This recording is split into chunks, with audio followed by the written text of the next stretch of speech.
Hey everybody, Professor Snart just checking in. My voice is coming back, maybe not 100%, but getting a lot closer. And we are, speaking of getting closer, getting pretty close to the end of our semester here, which means our course is almost over. And I'm just going to click into our due dates here.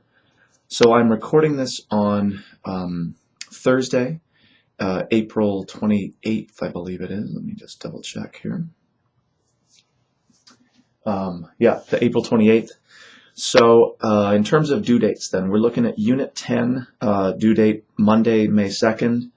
And like I'd suggested in my previous just text announcement, Unit 10 is really just a writing unit. So there's not a lot of work, sort of internally to Blackboard that you're doing.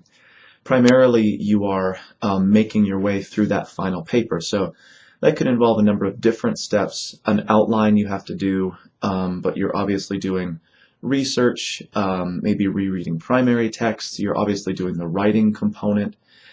And one of the best pieces of writing advice that I can give you, and it's really common sense and kind of too obvious, but often we get sort of stumped, especially for an assignment like this where you're under the gun for time and there's a lot of weight for the grade, so it's sort of a high pressure situation. Writer's block, plain and simple, can be a real problem. Even if you have sources you want to use, secondary sources are all in place, you have a good topic and thesis, you can still sort of run into that barrier of just getting started.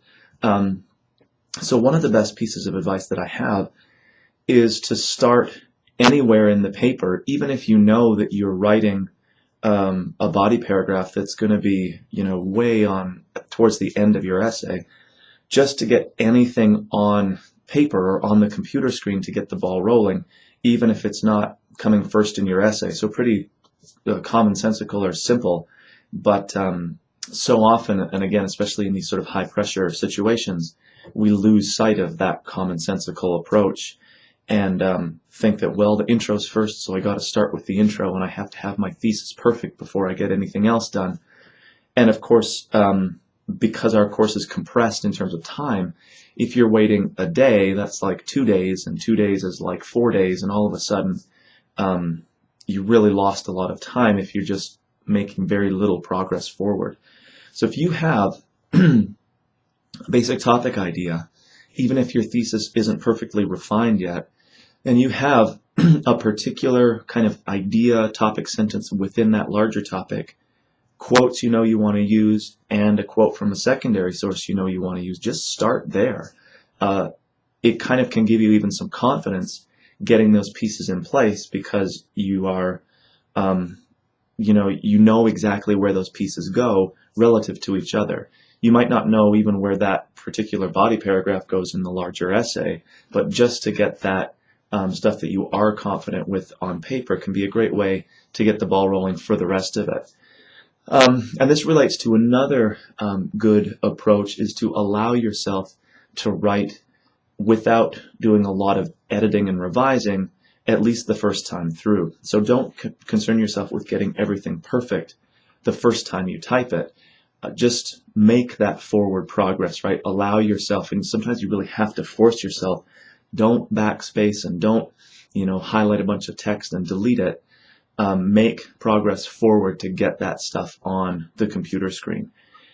The correlate to that, and this is the part that sometimes people are unwilling to do, is if you allow yourself to just write that first time, you have to then bite the bullet and go back and say, well, I know this just isn't good enough yet, so I have to delete a large part of it. So in a funny way, let's say you sit down and you just write, and you come out with 4 pages, which is, could be a substantial part of your essay.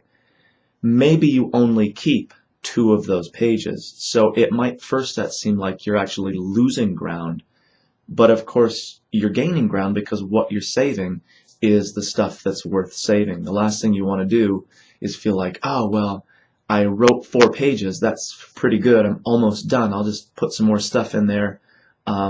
And I could go back, but I know that then I'm going to lose a bunch of pages. So I'll just hand this in. And of course, you're handing in what's really barely a first draft of your paper. So it's a good idea to just let yourself write, But the other half of that is that you have to then go back and really do some serious revision, right? Not just little editing things, but some serious revision. So there's kind of two sides to that coin.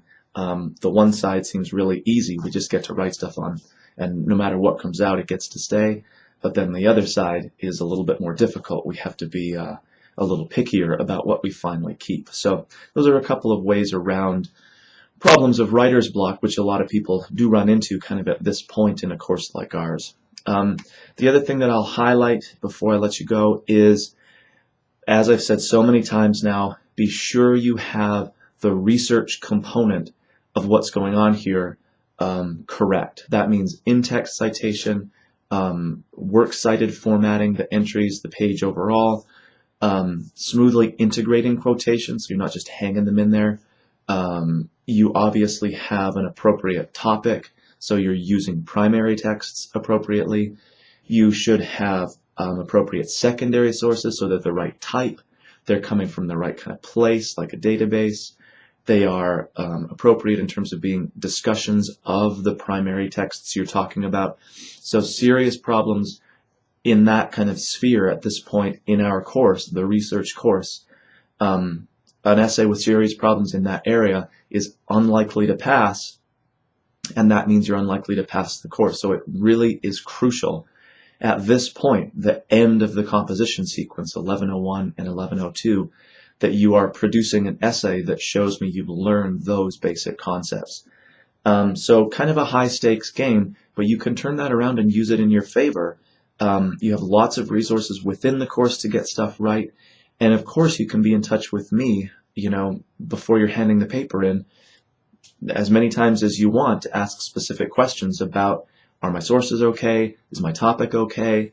Have I cited this correctly? And all that kind of stuff. So the glass is half full if you take that high stakes game and invest the time to play it, to make it work in your favor rather than against you. So I'll leave you then with that. Continue working on your paper, and obviously, just like I said, be in touch with any questions or concerns. You don't want to let things sit for a day, a couple days. That almost becomes a week, and then you're really struggling just to get things done, let alone to get them done, revise, edit, and really produce a polished paper at the end of it. Okay, so I'll talk to everybody soon.